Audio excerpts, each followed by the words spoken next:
Ang tanong naman ni Joseph, makukulong ba ang anak? Ang nakukulong lang po, yung gumawa ng masama. Well, alam mo, kasi mga bata to eh. Tsaka alam mo naman, there is a presumption of innocence. So, ang mga bata, alam mo, nagyayabang sila. No? Pero hindi pa rin po natin masisigurado na iyon ay galing sa nakaw yaman. Kaya nga po, titignan po lahat-lahat yan eh. Iimbestigahan na po yan at saka po tayo magkokomento. Meron naman kasing mga influencers talaga na yun talaga ang trabaho nila. Fashion. Yes, correct. Yung mga hindi natin maiiwasan nila. At saka for argument's sake lang din, sabihin na nga natin na napatunayan na itong mga kontratista na ito ay nagnakaw nga. Ito ay wake-up call dun sa mga nagnakaw na tingnan nyo sinong naaapektuhan.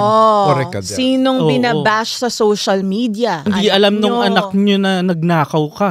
Pero ngayon, tingnan mo sinong sinisilip. Yung nakinabang doon sa ninakaw mo. Kasi maapektuhan ng pamilya nyo. Yung mental health ng mga anak nyo. So kung patuloy mo pa rin gagawin yan, ang kapal na ng mukha mo talaga. Sana makonsensya kayo alang-alang sa mga anak nyo. Yes, meron tayong galit dahil may mga kontratistang nagnakaw or hindi ginawa yung trabaho nila. Pero kailangan muna natin siguraduhin bago tayo magsalita. And as a general rule lang, for argument's sake na may ginawa ngang anomalya, yung contractor, bago po maging kasabwat or makasuhan din yung anak or pamilya nila, kailangan pong mapatunayan or may mabigat na ebidensya na sila ay kasabwat din. Or alam nila yung anomalya na nangyayari. So, kunwari po, in this case, kung wala namang alam yung mga bata, then they will not be held liable. Kung wala naman siyang alam, very imprudent siya, nagpasikat lang na siya ay mayaman, nagyabang lang. Maasar kayo pero hindi krimen yun. I-unfollow nyo na lang.